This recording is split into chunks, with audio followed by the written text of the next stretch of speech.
What is up, YouTube? How's everybody out there doing today? I hope you guys are having a fabulous freaking day. It's been a hot minute since I made a video, and I figured I'd start out with a nice, good old dyno video of a 2012 ZL1 Camaro LSA. We're gonna be talking about this in a minute, but man, look at this transmission, guys. Comment below if you know what kind of transmission this is. I just got done rebuilding the main housing of it. We're not going to show this over here, but if you guys know what this transmission is and what all this is here, yeah, comment below, let me know. But other than that, we have a 2012 Camaro ZL1 on the dyno, 82,000 miles, 80,000 miles, 82,000 miles, something of that nature. And she's here for a little fixing. Let's get we gotta get a thumbnail. Gotta get a thumbnail, guys. So let's let's just do a dead on. How's that sound? There we go. Nice little dead on. Ah, there we go. Yeah, I like that. That's cute. So anyways, customer came to us and he said, hey, listen, my car's not running right. I've had it at a few local shops. Good things, bad things, yada, yada, yada. I'm not going to get into it. But he brought it to us, and because I guess he heard great things about Gentek Performance. First link in the description below, obviously. Go check us out and call Nikki or Greg if you need dyno tuning or any type of aftermarket performance work. So the first thing we did was we checked everything out on the car. We did our pre-inspection, checked spark plugs, fueling, all that stuff. Found a few little minor issues, but nothing too crazy. Not anything that's going to keep us from dyno tuning it, basically. And once that was all done, we put it on the dyno yesterday, and we ended up doing one pull. Well, I did a few pulls yesterday. We'll get to that though. Did one pull on a previous tuner's tune, and I'm going to show you what that was. So just a little background. It is a 6-speed car. This is a manual ZL1, and it does have a cam in it, but we don't know what cam it has in it.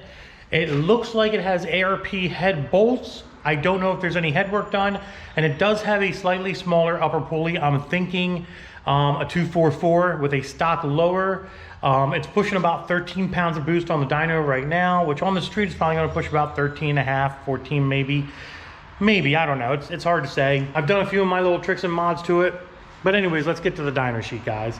So very first dyno. Now, mind you, I think it might be a small cam. It's not a big cam, but maybe it's a small cam with one pulley and bolt-ons, headers, cold air inductions, cold air intake, all that fun stuff.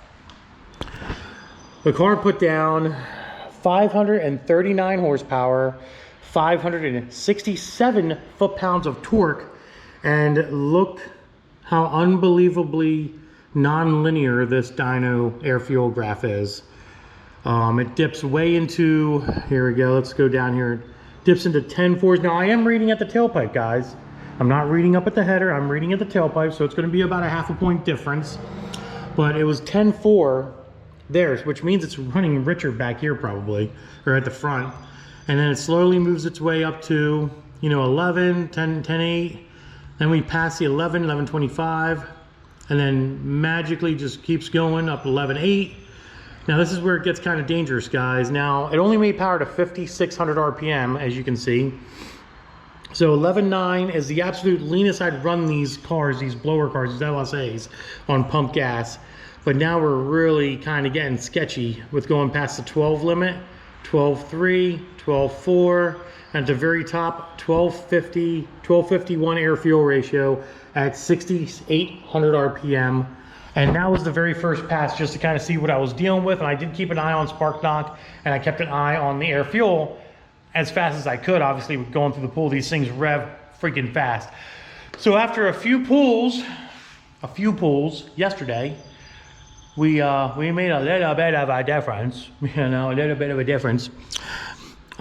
We got it up to 570 horsepower and 609 foot-pounds of torque. Now we are nowhere near done. As you can see, my air fuel ratio is a lot more linear. It's a little bit leaner. Well, not leaner, but it's going a little leaner on the top end here. But it's starting to flatten out compared to the red line. So look at the blue line. Look how much flatter it's starting to look compared to the red line. So we're going to continue today bringing this line up, and we're going to bring it up to just before 12, which is about 11.7 air fuel ratio. 11.6, we're going to keep it on the safe side here. We're going to bring that thing up nice and flat. And I'm hoping to maybe see, oh, that's another thing. See how much we carried the power to? We carried it to 6,400 RPM, guys. 6,400 RPM, another 1,000 RPM, and we made that much more compared to the last tune that was in the vehicle. So we're gonna flatten that out. We're gonna bring that air-fuel ratio up to 11.7s, 11.6s at the very richest. And we're gonna see where we make. I'm thinking maybe 620 torque, 630 torque possibly, and maybe we'll hit 600 horse. Like I said, I don't know the details on the cam. I don't know if it's ported heads. I don't know. 1,000cc injectors, DX fuel pump, aftermarket fuel pump on the thing, which I'm not a fan of. Because you got to tap the gas tank, not a good idea in my opinion. But we're gonna get to work and we're gonna see what we can make. But hopefully we'll get a little bit better here, guys.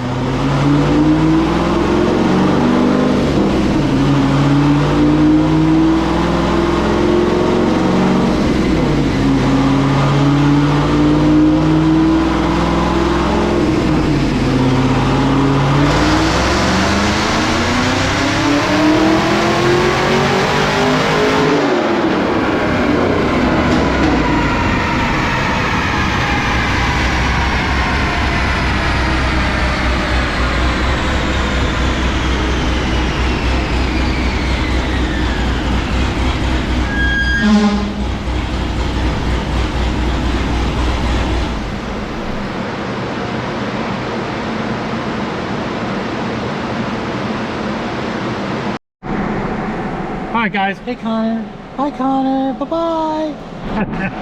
He just handed me my camera. So I'm adjusting the tune a little bit. We just did that pass, and it didn't make much more, but it is a little bit colder. It was like 165 temp, it wasn't hot. I don't think this is gonna make that much more, but air fuel is on par, guys. With the changes that I made in the beginning of the session here, it's a little lean, so I did richen it up a little bit here. But 12.1, 11.8, 12.0, 11.9, 11.8, 11.7. I mean, all the way up through until we get about 6 grand right there, and we're 12s. So and it starts richening up a little bit here. For example, 12.3, which it could probably run that lean, breathing at the tailpipe, but I'm not comfortable with that. I want to make sure this car leaves very, very clean, but it still only made 570 horse and 603 torque, or 571, almost 572 horse and 603. But look how much difference that made with air fuel. It didn't really make a difference up here except for a little bit in the mid-range, but yeah, not too shabby. We're gonna do 1 or 2 more pulls.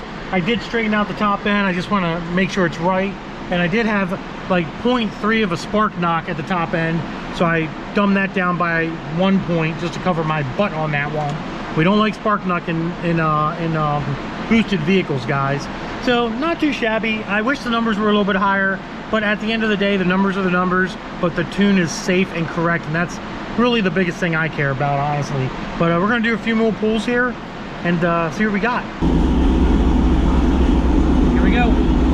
Hopefully the camera doesn't move around when I'm doing this big ass pull.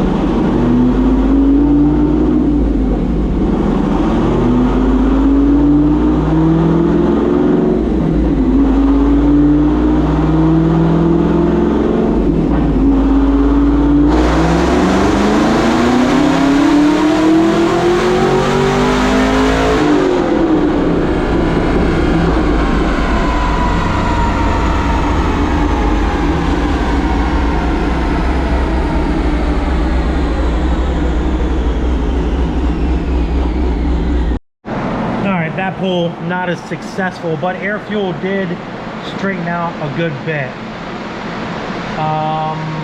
Let's see here. Not successful on that pull, but you know, you have that sometimes. You're not gonna have perfect things all the time. But air fuel definitely is looking a little bit better. It did richen up a good bit. 11.4s, 11.8s. Oh my god, I screwed up again.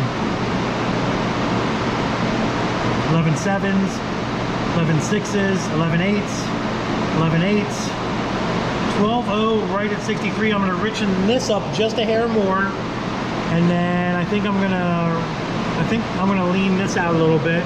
I did drop this down, which made me happy. So I'm gonna drop this down a little bit more here. But yeah, I mean, it made 567, 597, but we're right on par, guys. We're right on par with numbers. They're staying pretty consistent, other than, you know, 3 horsepower here, 2 horsepower there, you know, whatever. But that's the name of the game when it comes to tuning and stuff. So, and it's really not, I mean, I guess I could take it higher, but I don't think it's gonna make any more power higher. It's making peak power at 5,700 right now, and then it's dropping down a little bit. But I mean, my timing's at like 23 degrees, which I'm feeling okay about. You know, 23 degrees ain't too shabby. But yeah, let's just keep moving. We'll see if we make a little bit of progress. Probably let the car cool down a little bit. Probably a little heat soaked. I have to see what my IATs are at the blower. See if it's getting hot in there. But everything seems to be working smoothly, and it's still making, you know, a lot more horsepower than what it did when it came in. It started out at 540, it's up at 570 basically, so it did make more horsepower, you know, on top of an existing tune already. So, and the air fuel's a lot better too, which I'm happy about. So let's keep working.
Not as successful as I wanted it to be, but I'll turn these fans off.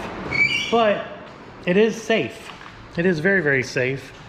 It's only making power to like 63, 6400 RPM. That hot pass, we did a cold pass and a hot pass. The hot pass was 579 and 586 torque. As you can see, the cold pass before that was air fuel was looking really, really good. The cold pass, which I'm very happy with, but it could be a fluke, to be honest.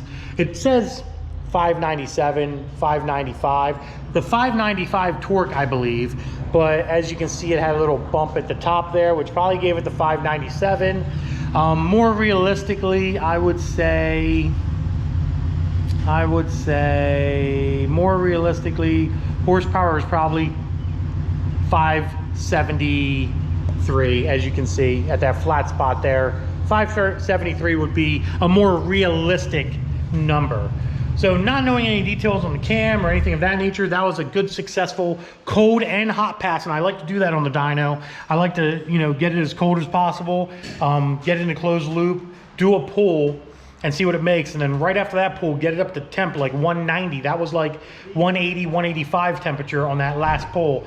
Get it up to hot temperature, make sure air fuel doesn't change, make sure there's no spark knock on a hotter temperature, like a 190 degree temp, coolant temp, and there was nothing. It was clean, good clean run. It richened up on the hot pass a little bit at the very, very end, but it wasn't making any power up there anyway, so it didn't really matter.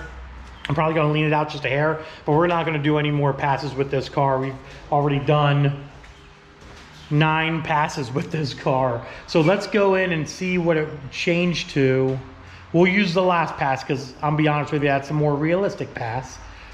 So first pass, running very, very rich, as you guys can see down here, made 539 and 567. And then we're gonna go down here. We're gonna put our last pass up.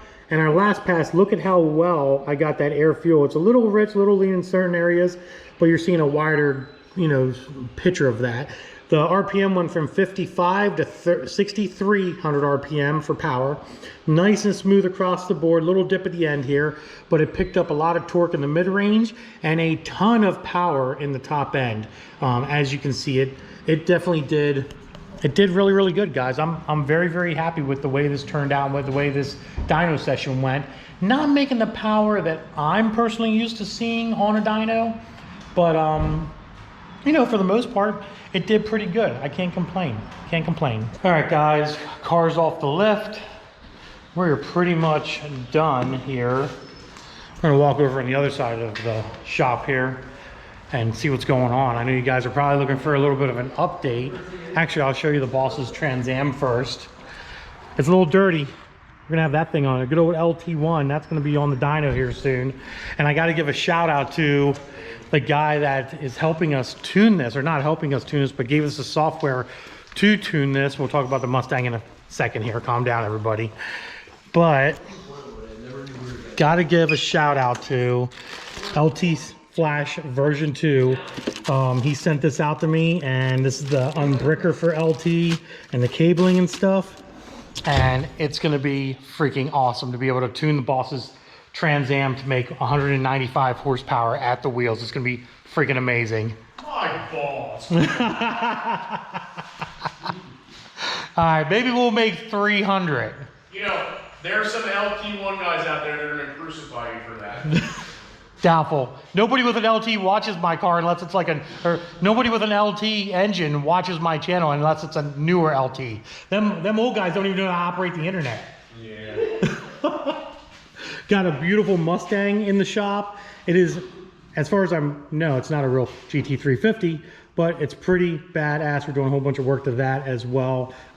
Pretty cool. We got the Roadrunner over here that Greg is wiping down, that we literally, well, Greg and Connor over here literally freaking built from scratch, right, guys? Yeah. Yeah, it's freaking awesome. What motor's in this again? 383. 383. Big block. Big block. Mopar. Yeah, big block Mopar with headers. All the wiring's been done here. Pretty much everything's been done. Paint and everything. Joe's over there ready to buff. But yeah, this thing is coming together very, very nicely. Love the color on this thing. Comment below, what do you think of the color on this car, guys? Got the Pinto wagon still here. We're doing a few things to that. And we got some Jeep over there too. That's getting some work done. That's actually what I talked about in the beginning of the video, if you guys commented correctly. But yeah, that's what's going on. Plus there's a whole bunch of stuff outside as well that we're working on. And busy, busy, busy. Lots of dyno tunes coming in, which is kind of cool. But yeah, things are moving along freaking great, and we're having a great time, having fun here at the shop, doing all this cool stuff. But that's the end of the video. Hope you guys enjoyed it. If you did, give it a big thumbs up. Don't forget to subscribe, Instagram, Diablo Formula Racing, and as always, check out Gentek Performance in the link below, the first link below, and hit us up if you guys need dyno tuning or work of any type. We pretty much do it all. So yeah, deuces.